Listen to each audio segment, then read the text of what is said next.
श्री गुरु भक्ति योग।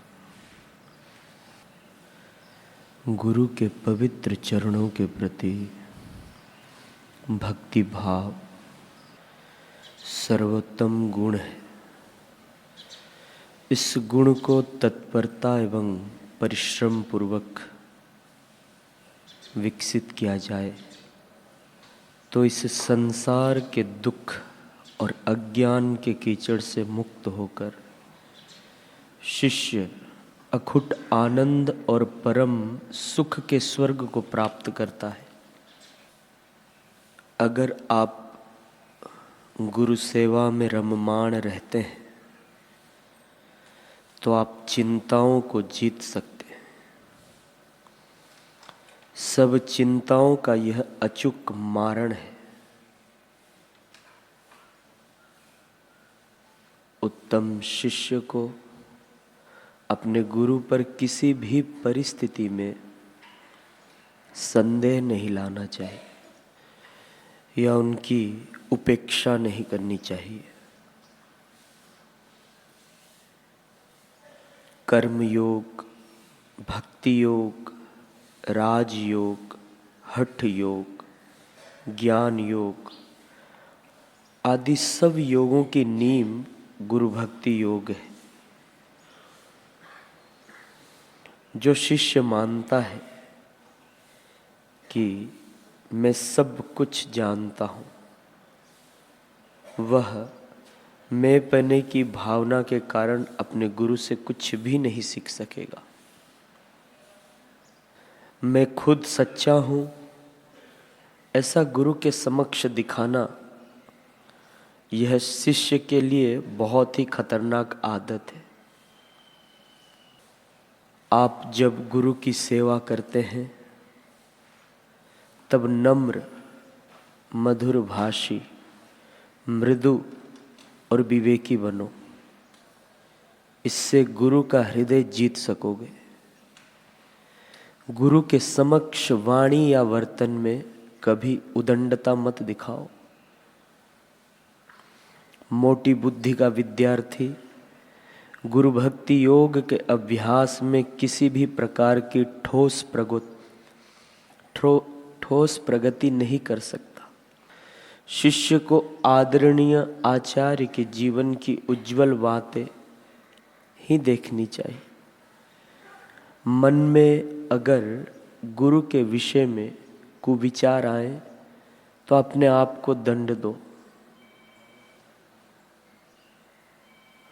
आपके लिए केवल इतना ही आवश्यक है कि गुरु भक्ति योग के मार्ग में अंतःकरण पूर्वक प्रामाणिक प्रयत्न करना है। अपना गुरु मंत्र अथवा गुरु का पवित्र नाम हर रोज 1 घंटे तक स्वच्छ नोटबुक में लिखो। जिस किसी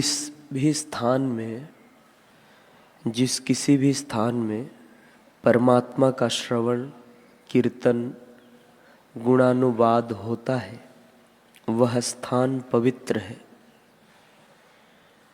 उस स्थान को तीर्थत्व प्राप्त होता है।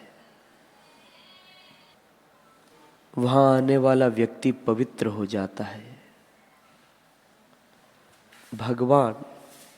भगवत गुणानुवाद से जब स्थान की इतनी महत्ता हो जाती है तो भगवत गुणानुवाद और कीर्तन करने वाला कितना पवित्र हो सकता है।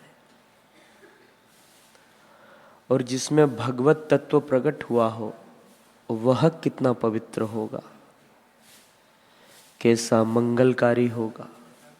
अतएव जिनसे हमें आध्यात्मिक शिक्षा मिलती है, आत्म उन्नति होती है, आत्म शांति मिलती है, उनके पास अति नम्रता और भक्ति के साथ जाना चाहिए।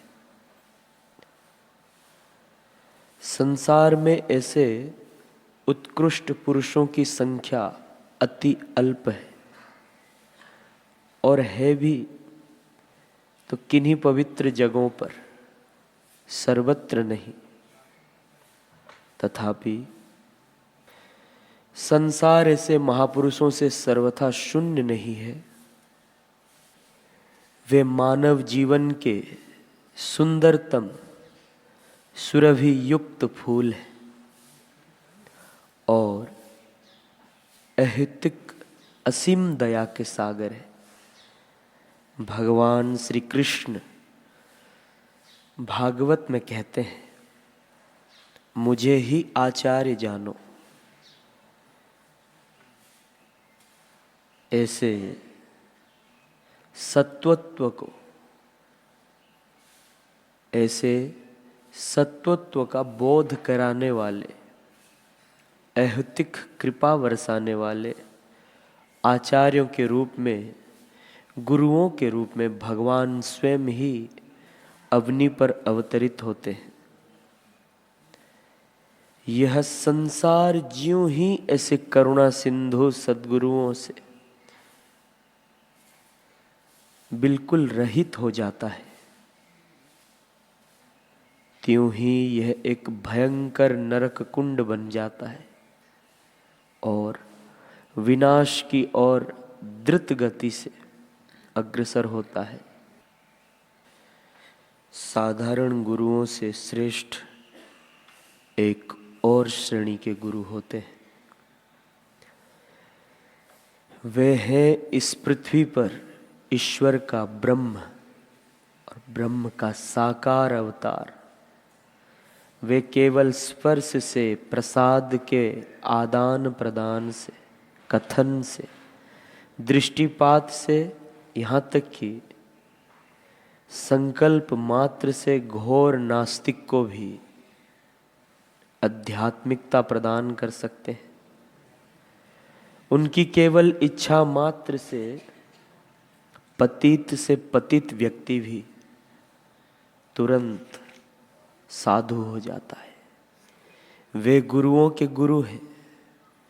वे मनुष्य की देह में विराजित, मनुष्य के माध्यम से ईश्वर की सर्वोच्च अभिव्यक्ति है।